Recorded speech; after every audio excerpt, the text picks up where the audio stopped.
Meus queridos amigos, irmãos e irmãs, acredito que já posso chamá-los assim.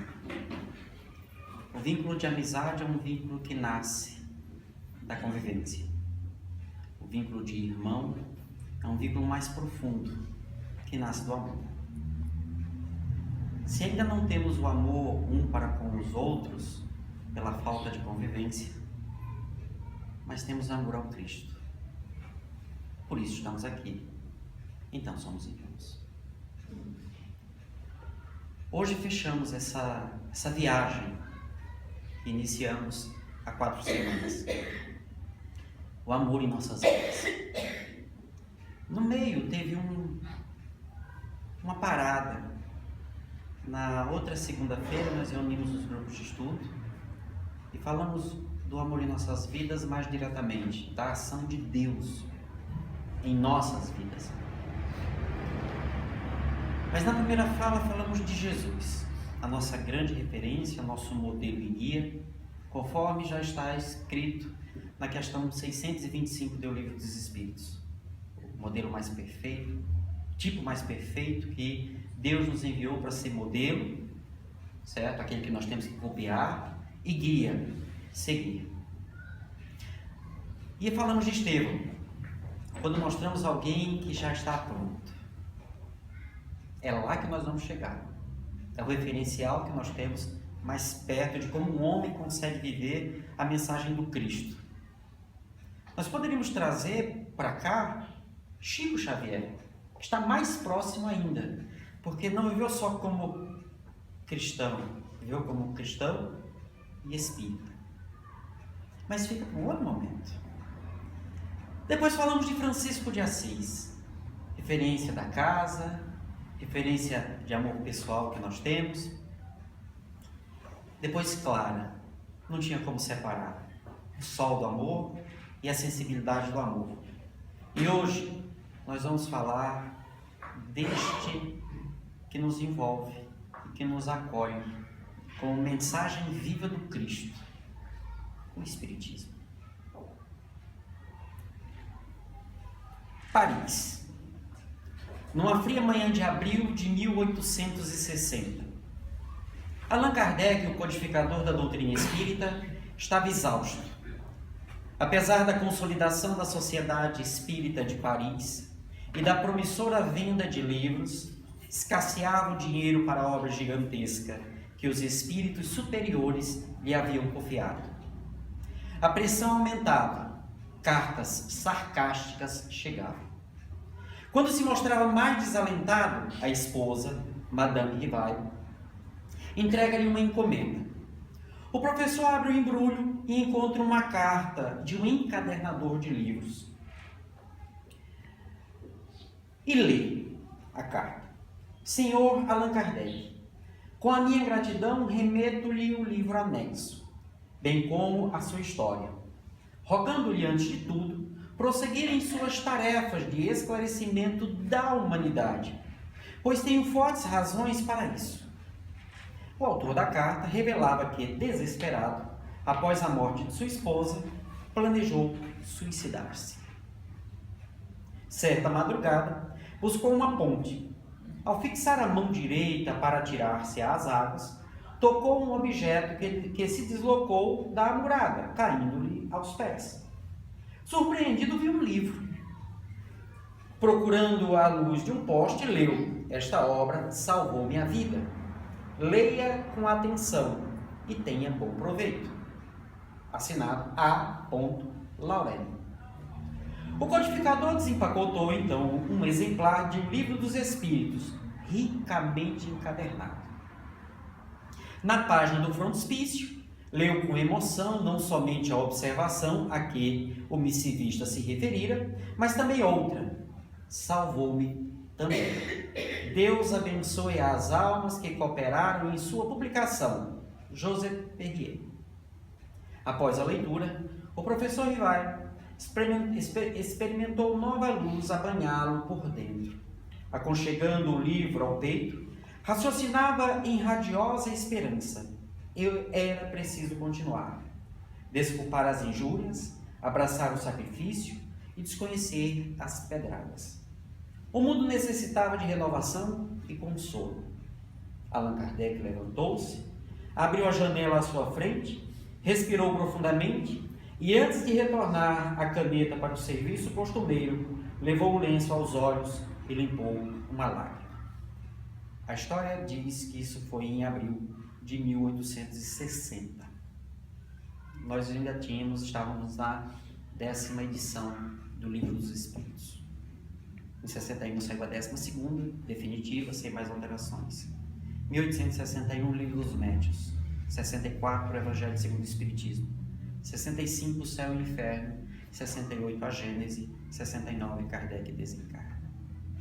Se ele tem desistido pelas dificuldades que se apresentavam, nós não estaríamos aqui agora.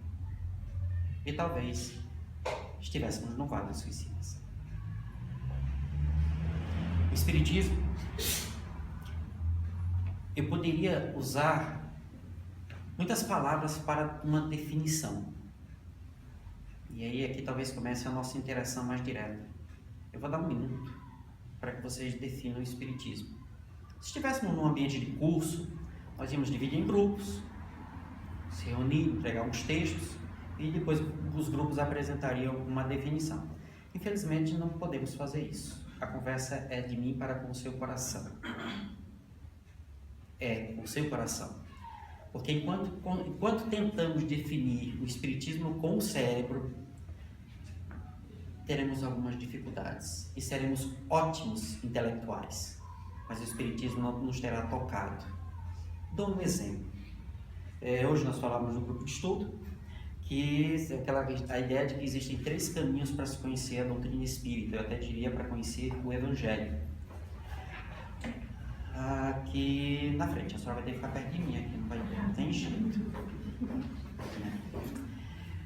3 formas. Diz assim: a gente entra na doutrina espírita pelo amor, pela razão ou pela dor. E eu lembro que eu sempre brinquei, eu não entrei pelo amor, talvez na próxima encarnação. E eu sempre dizia, eu entrei pela razão. Porque quando eu fui apresentar a doutrina espírita, eu não estava sofrendo, eu estava querendo responder perguntas em relação a mim mesmo, em relação a questões de mediunidade. Então eu não entrei pela dor. E em 2010 eu estava no Centro Espírita Dr. Leocádio Zé Ferreira, lá em Curitiba. Logo comecei a frequentar o centro e tinha uma feira do livro. E deu para perceber que eu gosto de livro, né? E eu fiquei por ali e tal, e falando dos livros, e a pessoa chegava. Eu lembro que chegou uma psicóloga e disse assim: eu queria alguma coisa que falasse sobre psicologia espírita. Eu disse: moça, ela chegou no lugar certo. Para encurtar a história, ela comprou os 12 volumes da série psicológica de Joana de Ângeles. E ali, eu tinha chegado na casa alguns dias, o pessoal não me conhecia e disse: mas quem é esse cara, né? Chega aqui, já vende esse monte de livro e tal, e aquela coisa toda. E começamos a conversar e chegou neste ponto. Porque eu entrei na doutrina pela dor e tal. E eu, no meu inocente orgulho, disse: pois é, eu entrei pela razão. Nisto, um amigo espiritual se aproxima, muito, sempre nos acompanha, extremamente engraçado, disse assim: meu amigo, concordo plenamente com você, lhe conheço de outros carnavais e sei que você adentrou pela doutrina espírita pela porta da razão. No entanto, devo fazer uma objeção. Você entrou no espiritismo pela porta da razão, mas o espiritismo está entrando em você pela porta da dor.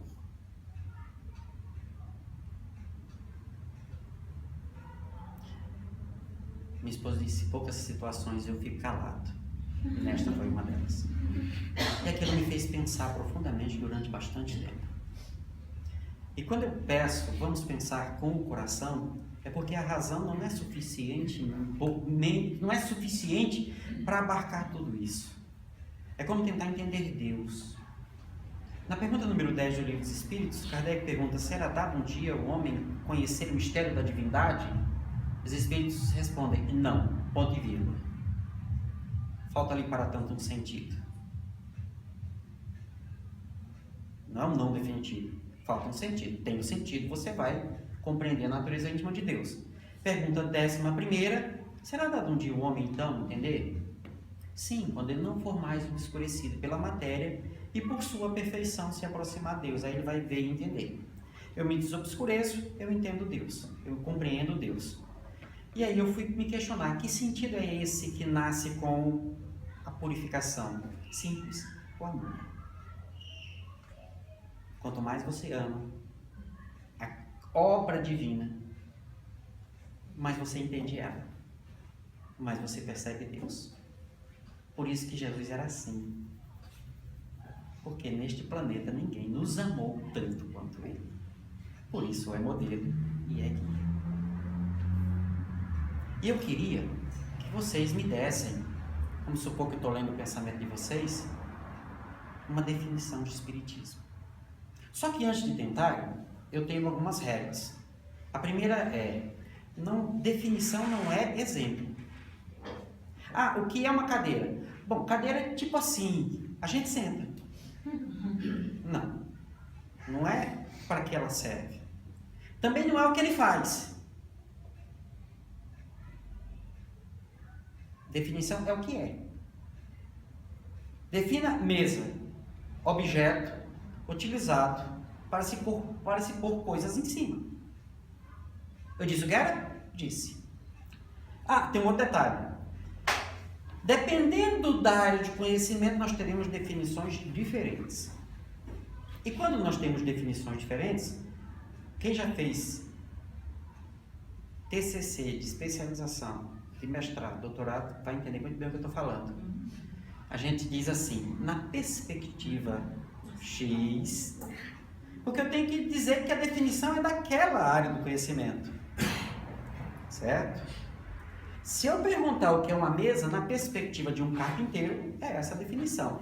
Mas se eu perguntar o que é uma mesa na perspectiva da mecânica quântica, é um aglomerado molecular, organizado de tal modo que é sólido. Entendeu? Eu dei a definição, eu dei o que é.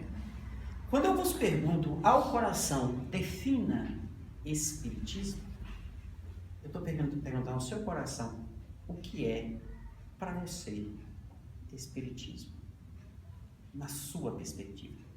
Eu vou dar 1 minuto. Pense. Não. Sinta.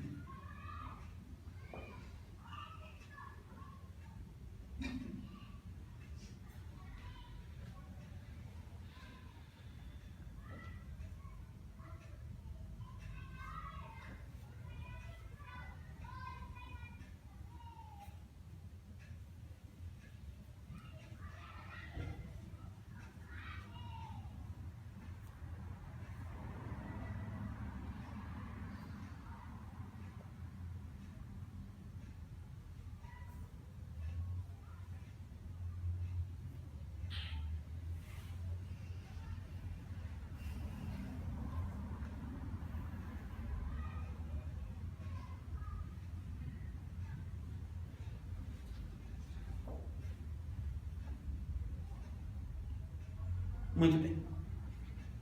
Agora, com todo mundo com a sua definição, posso garantir que a sua definição está certa. Certíssima. Quando o doutor da lei se aproxima do Cristo e diz: Rabi, o que é preciso para alcançar o reino dos céus?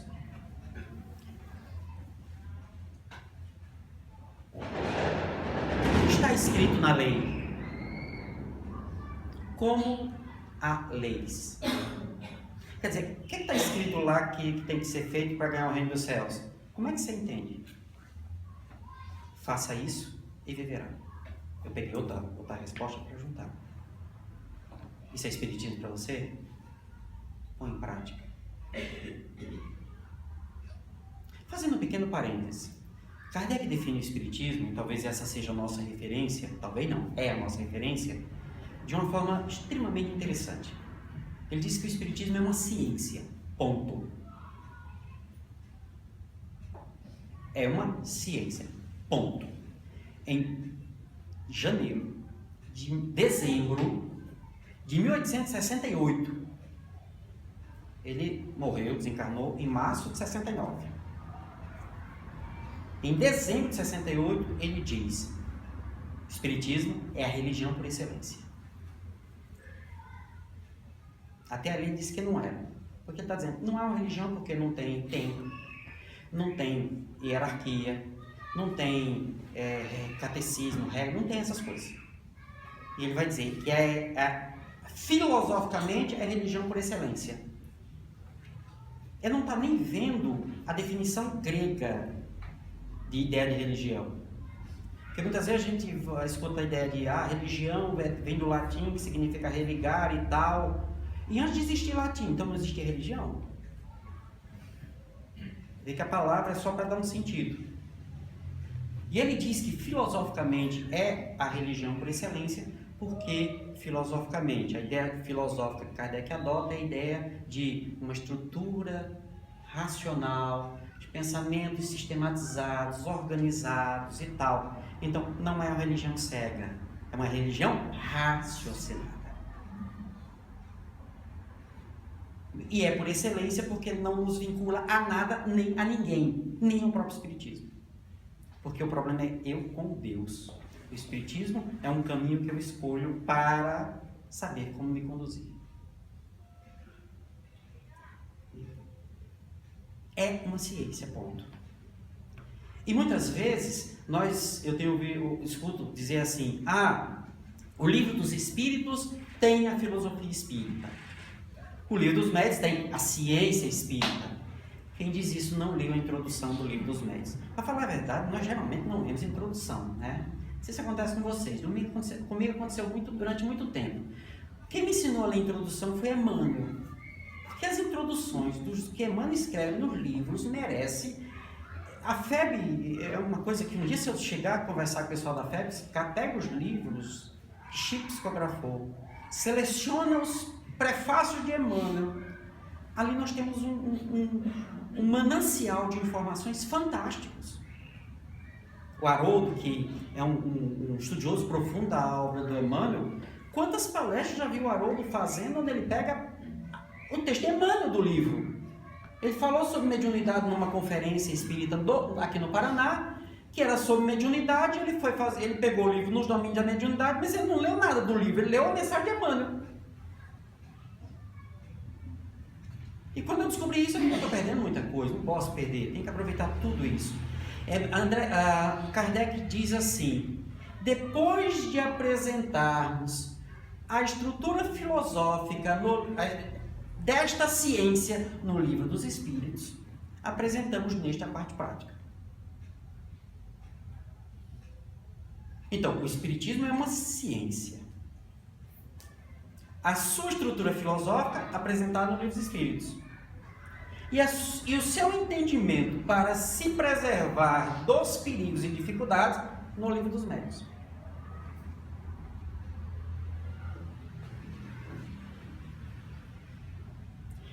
No decorrer da obra, ele diz várias vezes, é uma ciência de observação, que dessa ciência se extrai uma filosofia, e desta filosofia se extrai consequências morais.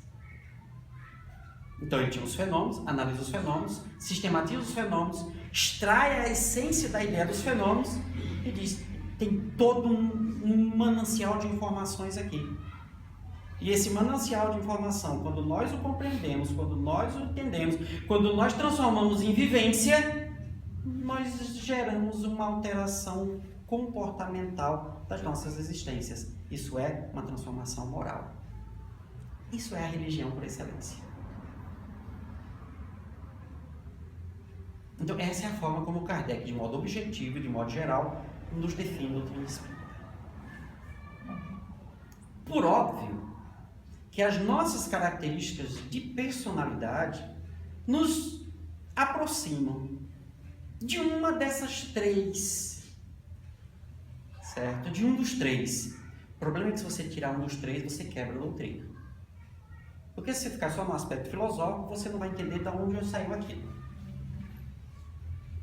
Certo? Se você pega só o aspecto científico e a transformação moral, que é a consequência direta. E aí, em função das características particulares de cada um, na década de 50, no Brasil, o movimento espírita era uma coisa assim complicada. Você tinha os que se abraçavam com a ciência, que se abraçavam só com o aspecto religioso, que discutiam só filosoficamente a coisa, e o movimento espírita foi um problema. Até que algumas pessoas foram ao Uberaba, em 1900, agora não lembro se foi 54 ou 64, mas acho que foi 54, e pediram a orientação da espiritualidade, e Bezerra de Menezes traz um texto fantástico, onde ele diz que, em outras palavras, você gosta de ciência? Adentre-se, aprofunde-se na ciência espírita, mas não esqueça do desenvolvimento filosófico, moral. Você gosta do moral religioso? Muito bem, dedique-se ao aspecto moral religioso, mas não esqueça de estudar e se transformar.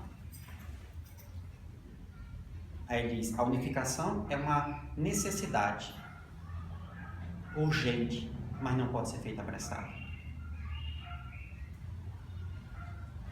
Por isso, às vezes, numa casa espírita, nós vamos encontrar aqueles que anseiam por estudo, mas tem uma certa dificuldade em matar a fome, certo? Do mesmo jeito que tem aqueles que estão a todo vapor para esquentar, e acham que isso resolve. Mas e a transformação moral em função do conhecimento?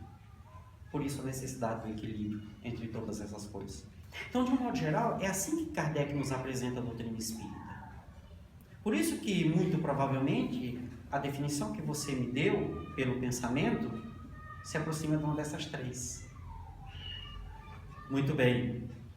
Amplie ela e comece a procurar as outras. Não gosto bem, não tem problema não. Conheça. Próxima encarnação você vai aprender a gostar. Daqui a pouco essa que nós estamos acaba. Descansa um pouco, aprende um pouco lá, renova, revê os conceitos e tal. E diz assim, pô, agora eu quero voltar, porque agora eu quero praticar esse outro aspecto que ficou pendente. Muito bem. Eu poderia parar a nossa fala aqui. Já defini o que é o Espiritismo. Mas o objetivo das nossas falas não é só apresentar conceitos. Isso é fácil, está lá nos livros.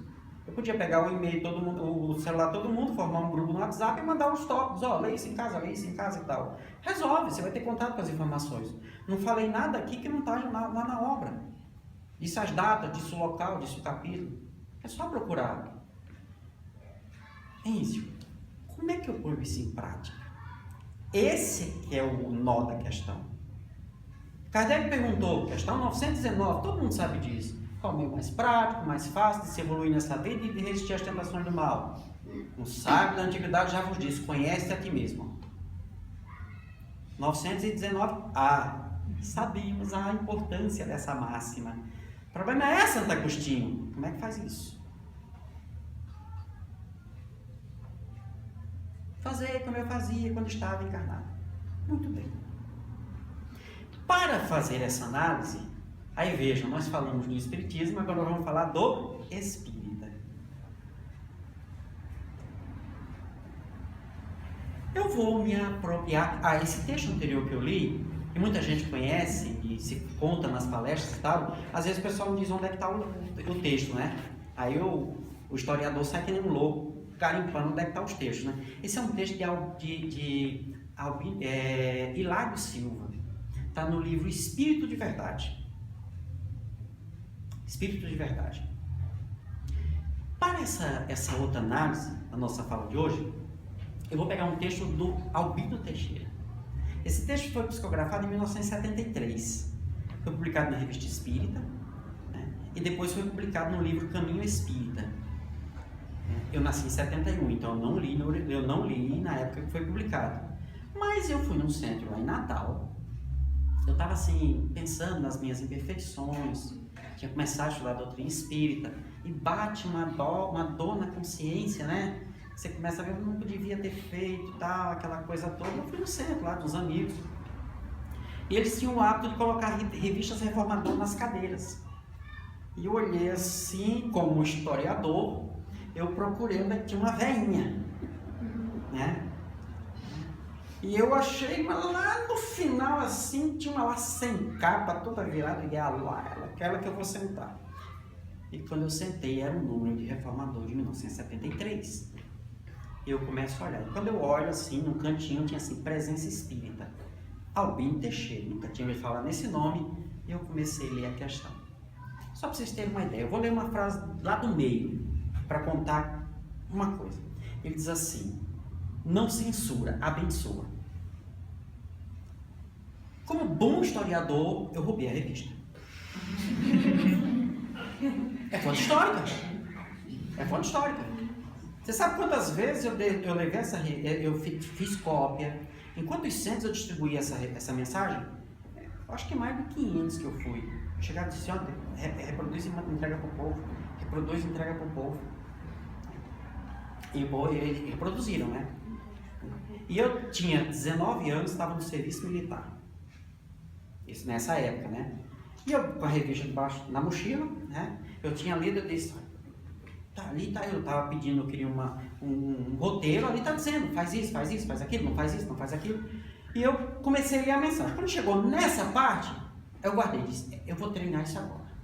Não censura, abençoa. Então, quando eu botar o pé fora da base, toda ação que eu vi acontecendo, que eu for criticar, eu vou dizer: Deus te abençoe. Muito bem. Eu estava na base da Marinha em Natal, não sei se alguém conhece. Ela é no final de uma rua, então você tem uma quadra muito longa, até chega numa das principais avenidas da região central, num bairro chamado Alecrim. Quem foi em Natal foi visitar a Feira do Alecrim. Então é uma das principais que passa. Então eu ia até aquela avenida, é bem longa a quadra. Depois eu fazia isso, ia para lá, uma quadra bem longa também, uma segunda quadra, a terceira quadra era o cemitério. Chegava na esquina do cemitério, eu descia e descia mais 2 quadras.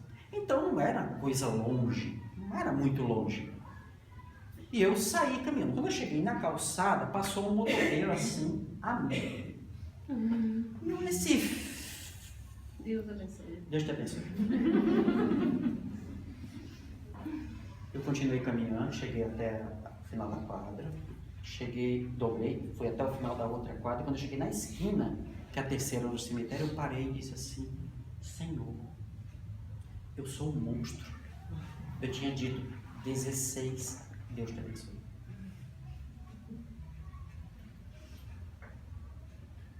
Então eu passava em menos, assim, 15 minutos, porque eu fui caminhando, né, e parando devagar para observar, em 15 minutos, mais de um Deus te abençoe por minuto.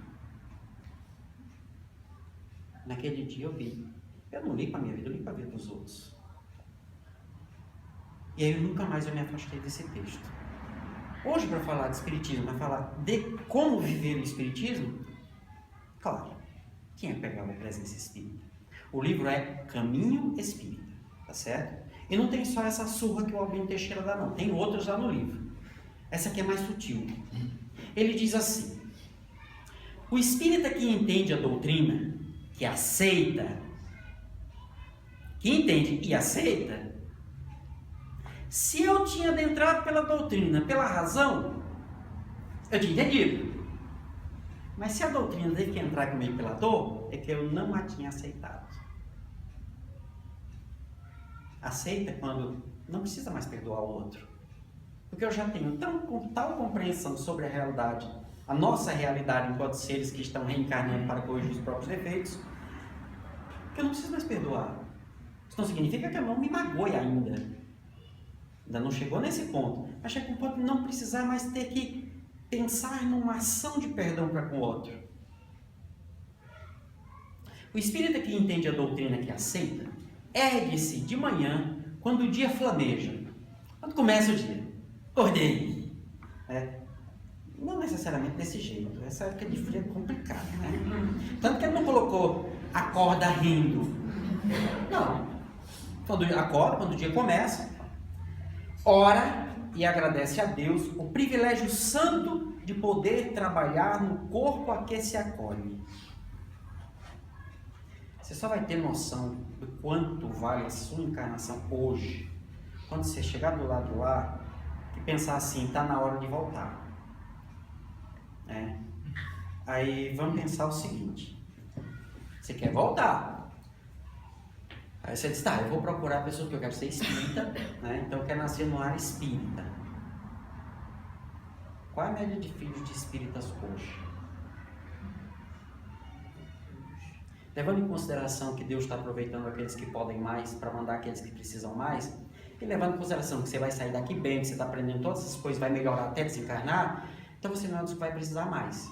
Não de ajuda, você vai precisar de serviço, vai precisar fazer, certo? Então você vai precisar de ajuda para fazer. Então provavelmente você não vai ter muita dificuldade em encontrar um lar espírita para reencarnar, certo? Então vou para um lar católico. Bom, levando em consideração que agora o Papa está dizendo que camisinha é algo que pode usar, essas coisas todas, daqui a pouco o anticoncepcional vai embalo, vai ficar difícil. Então acho melhor você já escolher Interlagos, né, Joaquina, acho melhor você se preparar. Você vai dizer assim, poxa, por que eu desejei tanto desencarnar na outra? Eu podia ter ficado mais um tempinho, né? Aprendi um pouquinho mais, agora dá trabalho eu voltar. Vixe, o bicho apagou. Ore e agradece a Deus o privilégio santo de poder trabalhar no corpo a que se acolhe. Aí ele começa. Porque você levantou, agradeceu por estar encarnado, por ter o corpo que você tem. Não, mas meu corpo é complicado. Próxima vez que você for reclamar do seu corpo, lembre o seguinte: Deus te ama. Mas que uma coisa tem a ver com outra? Jesus explicou, você não lembra? Lembra não? Vou lembrar para você. Quando tua mão te faz pecar, o que você faz com ela? Arranca fora, para que ela não te faça pecar novamente. As limitações que você tem são atendendo os teus pedidos.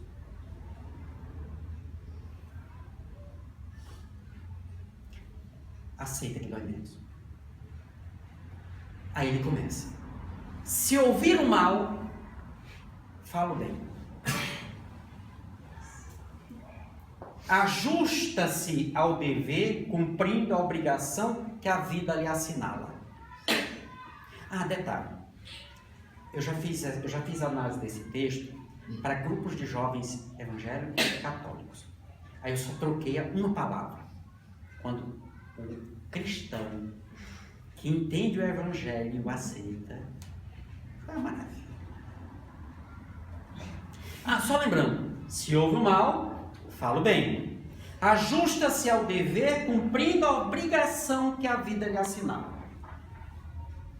Meu Deus, a obrigação que a vida me assinala. Quais são essas? São aquelas que você tem hoje, que você não pediu, que você não escolheu e que você não tem como se livrar. Ou matando, ou se matando. Não vai se livrar, então não adianta. Essas são as obrigações que a vida lhe assinalou, marcou.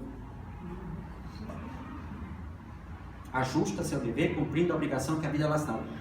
Só para ter uma ideia, eu estou na terceira frase, viu? Na rua, saiu para trabalhar. Na rua, estende as mãos e auxilia em amparo fraterno. O Divaldo, na última atividade que ele fez em Santa Catarina, ele participou de um pinga-fogo ali, respondendo perguntas e respostas, com o André Trigueiro e o Jacobson Santana, Trovão. E eles fizeram algumas perguntas. E, em resumo, o Divaldo diz o seguinte: hoje, ser cristão na atualidade pede uma coisa, porque as outras a gente já tem possibilidade de fazer. Quem é trabalhador dessa casa pode estudar, pode vir divulgar, pode fazer o serviço assistencial, certo? Então tem várias possibilidades. O que eu posso fazer? O que se pede mais? Ele diz: ver os invisíveis. Quem são os invisíveis? São aquelas pessoas que passam por mim e ninguém vê, inclusive eu.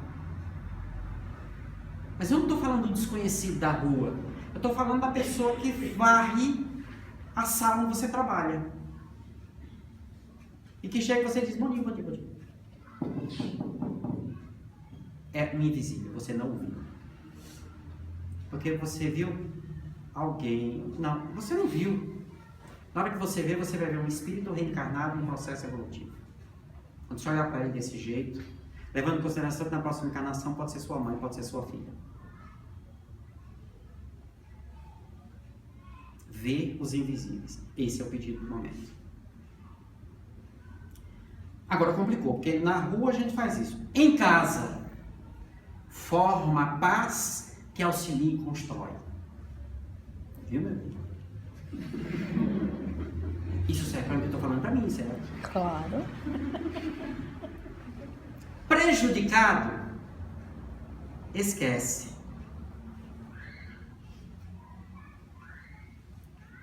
Ofendido, perdoa.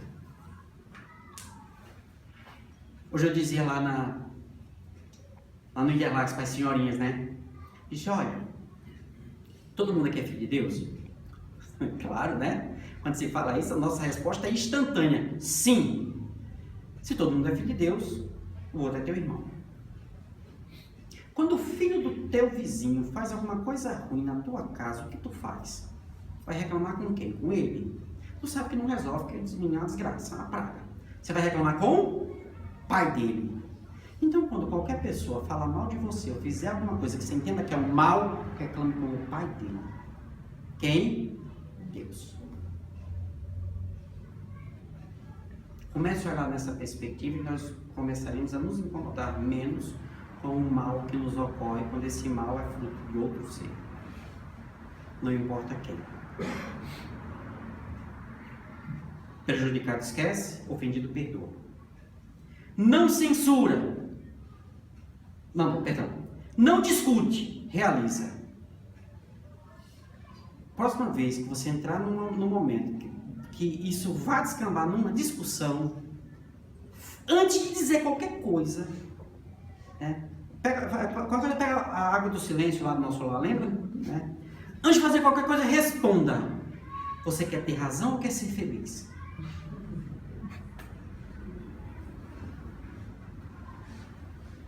Porque nenhuma onda de ódio gera felicidade. Nenhuma. Simplesmente quer ódio.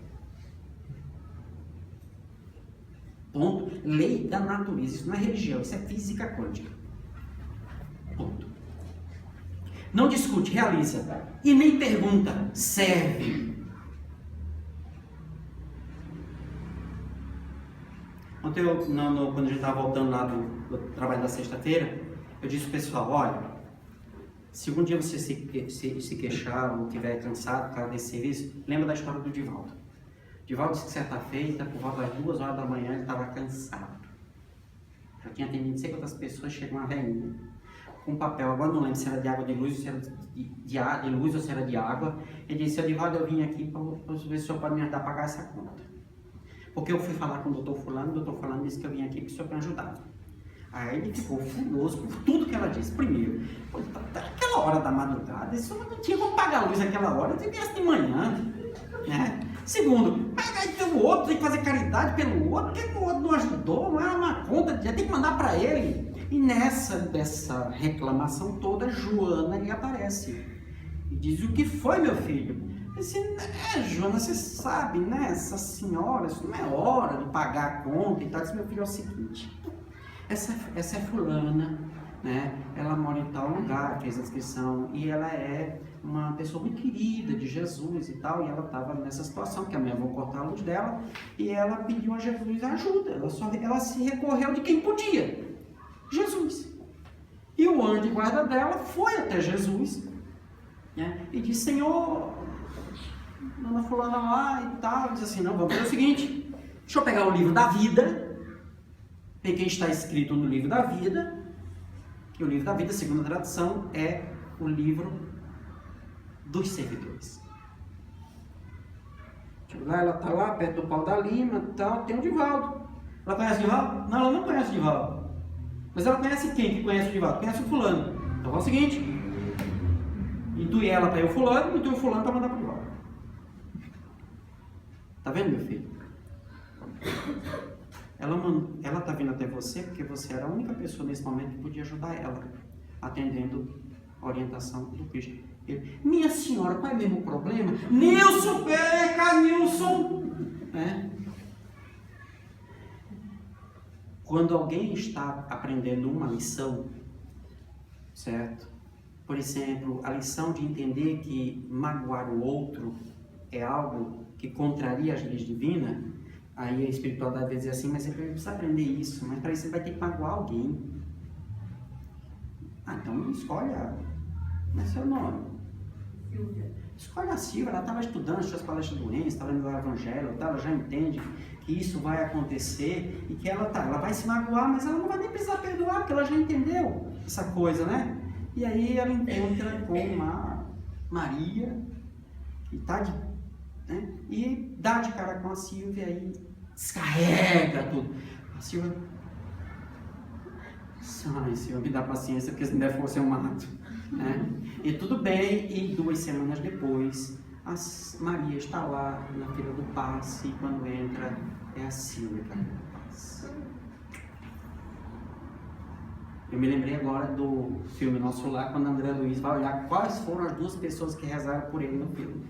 Uma é a mãe, a outra é aquela senhorinha que ele desprezou o filme inteiro. Né? Aquela mulher vai começar a aprender essa lição. Por quê? Porque era o nome da Silvia que estava escrito no livro da vida. Você acha que Jesus vai lembrar de nós quando nós não servimos para aquilo? Prejudicado esquece, ofendido perdoa, não discute realiza, nem pergunta serve, não censura abençoa, nem condena restaura, não importa o que fez, ajude a restaurar. Alguém aqui trabalha com arte? O que um restaurador faz? Ele reconstrói o quadro? Não, ele repara as coisas que foram danificadas.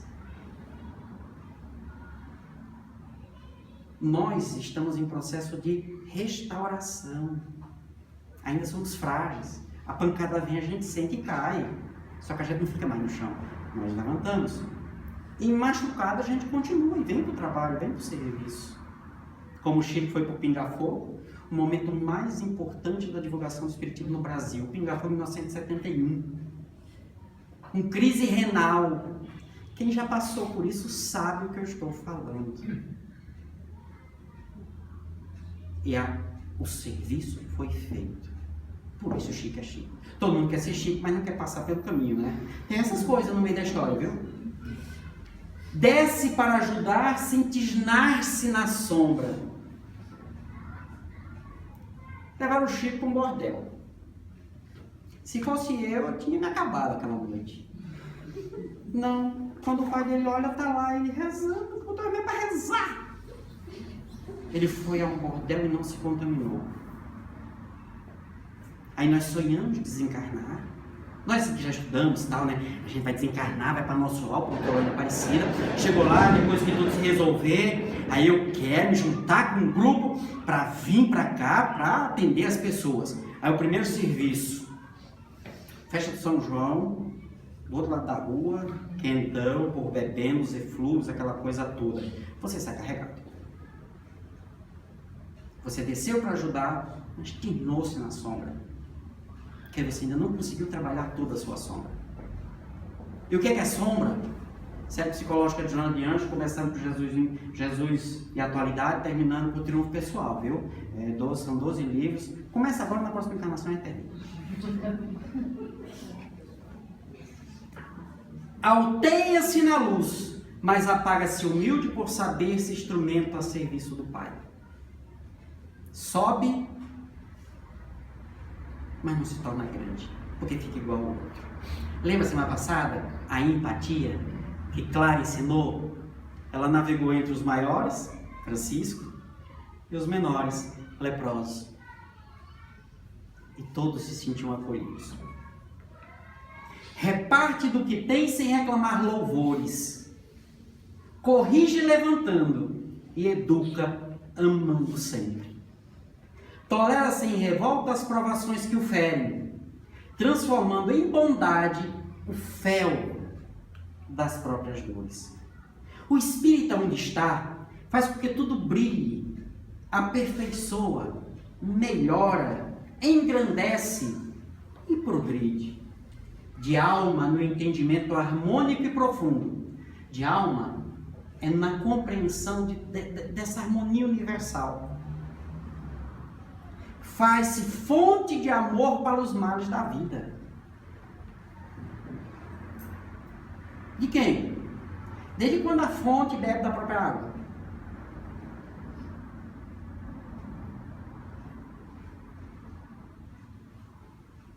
Porque a água é o Espiritismo. A água é a mensagem do Cristo. Eu já tenho ela.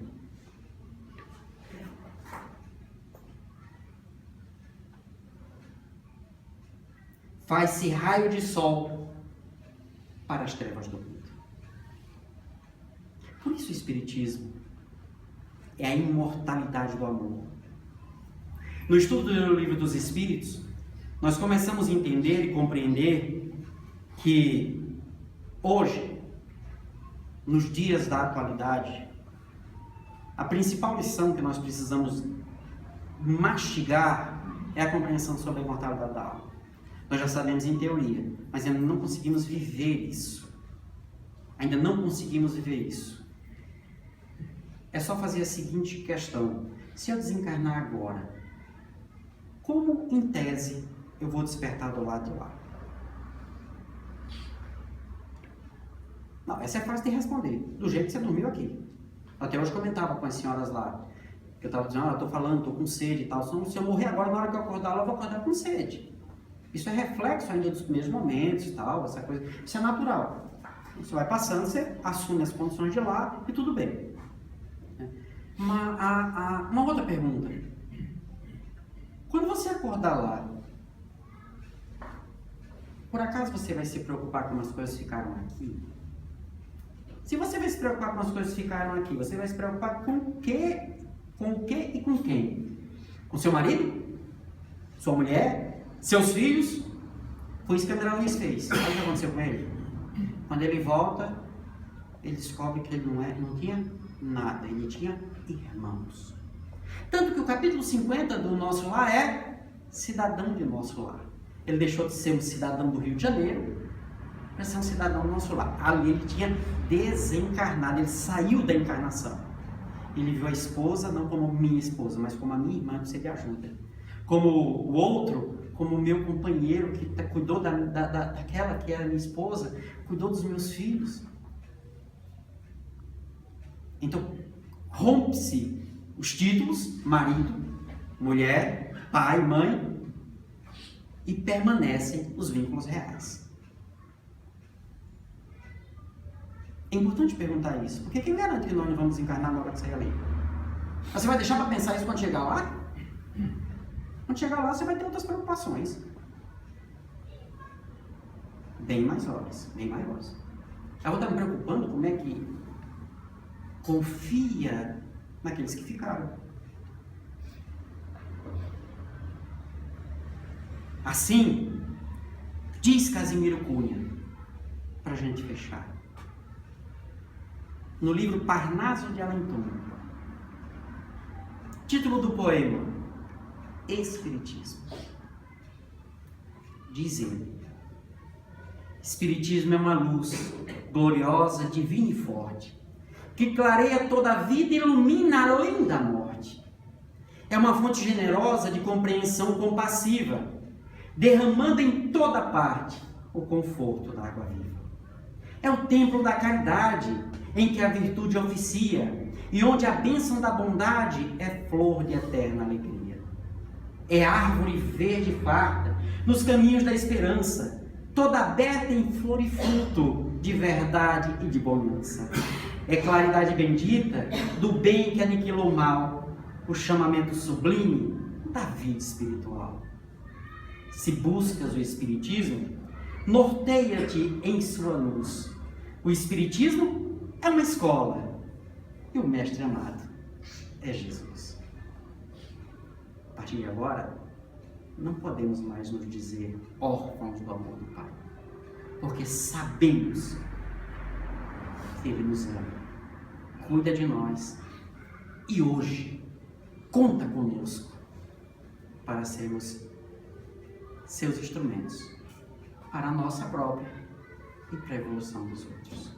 Este é o grande objetivo da encarnação. Pergunta 132 do Livro dos Espíritos.